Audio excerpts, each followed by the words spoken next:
Hey guys, welcome back. In today's video, I will be showing you how to add icon in text in Notion. So let's get started. Access Notion.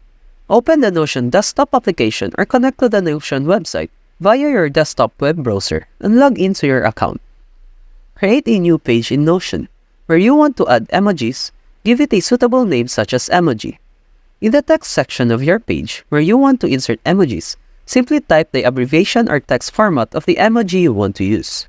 For example, for smiley face emoji, type colon, followed by a parenthesis, and the emoji will be automatically inserted. Similarly, for other emojis like hearts or thumbs up, use their respective text formats.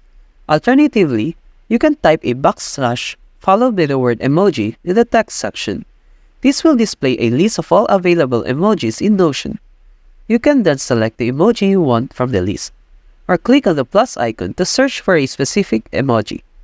Once you've added the desired emojis to your text, you can continue editing your page or documents as needed.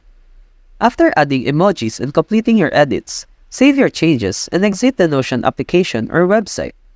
That's it for this video. If you have found this video helpful, simply leave a like below or subscribe, because it helps me reach more people. See you soon!